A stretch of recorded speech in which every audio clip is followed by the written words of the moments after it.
C'est manifestement une nouvelle année noire qui a commencé dans les rangs de la police. 12 suicides au mois de janvier, 11 hommes et une femme. C'est déjà 2 de plus qu'en 2019 à la même période. Et 2019 avait établi un triste record, 59 suicides de policiers dans l'année.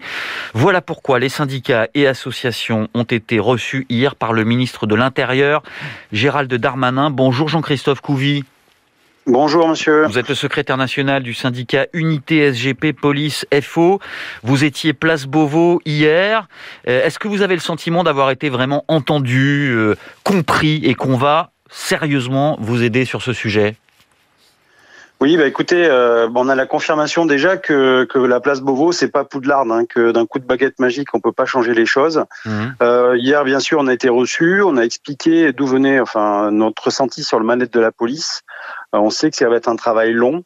Après, effectivement, on n'a pas l'impression non plus que on a une révolution managériale. On voit qu'il y a des avancées, j'allais dire. On a par exemple des propositions sur des évaluations de nos managers à 360 degrés. Oui. C'est compliqué à expliquer. C'est-à-dire qu'on peut être entre guillemets noté par le N+1, mais aussi le N-1. Voilà. Donc on voit que les choses essaient de bouger un tout petit peu. C'est pas ce qu'on attend non plus. On attend nous de retrouver cet esprit de famille qui représente la police. Voilà, ça a été sclérosé. La police depuis des années a été sclérosée. On voit bien que c'était la course du chiffre. D'ailleurs, il y a encore, et c'est ce qui me choque moi aussi, des indemnités de résultats et de performance. Donc on voit bien qu'en fait, on a une police qui normalement est un service public et qui devient maintenant un objet de performance et production. Pour ce qui est des changements concrets qu'on vous a promis, parce qu'il y a d'abord une mission de l'inspection générale de l'administration, des consignes de vigilance, courrier de soutien, etc. Bon, ça, c'est du symbole, même si c'est sans doute important pour les policiers, mais 20 psychologues de plus pour le service de soutien psychologique opérationnel. Donc ça va faire 120 psys pour 145 000 policiers. C'est assez peu, non ? Un psy pour 1200 policiers ? Oui, le ratio est faible. Donc on voit bien effectivement que c'est sous-dimensionné. En fait, voilà, tous nos services de support, que ce soit la médecine préventive ou les psychologues, on voit bien que c'est sous-dimensionné par rapport au nombre que l'on est. Vous savez, les policiers, tous les jours, on accumule les petits traumas, qui fait qu'à un moment donné, il y a le trauma de trop qui nous fait passer à l'acte, hélas. Mais il y a aussi tous les burn-out qu'on ne comptabilise pas, parce que les suicides, c'est la partie apparente du mal-être de la police.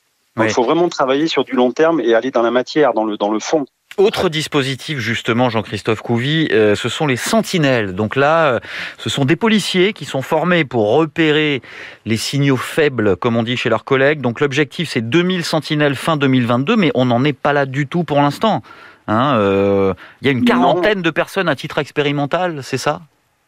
Oui, écoutez, oui, bien sûr, c'est expérimental. On en a 2000. On en voudrait 2000, mais à la rigueur, je voudrais vous dire, il en faudrait presque 20 000.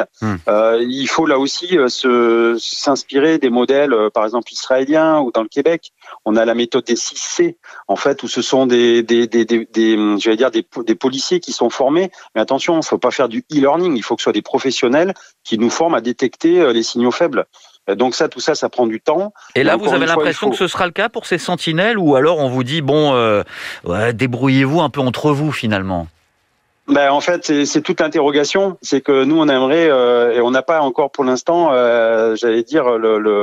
l'assentiment que ces sentinelles-là vont être formées vraiment par des professionnels. Alors nous, on pousse pour que ça le soit, et surtout que ce soit pas eux après qui reforment d'autres collègues. Vous voyez, il y a vraiment toujours des professionnels et des psys qui forment vraiment nos collègues au premier secours, psychologique. Mais pour l'instant, vous n'avez donc aucune assurance sur ce point de la part du ministère de l'Intérieur, si je vous suis. Non, on a juste lancé la machine, et puis donc c'est en cours.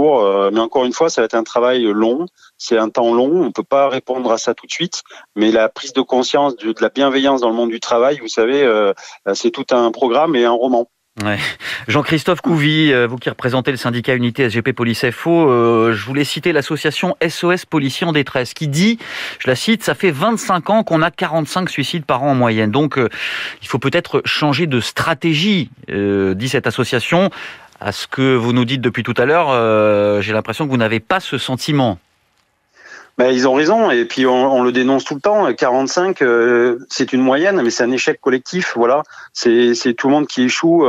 Moi, je pense à toutes ces familles endeuillées chaque année.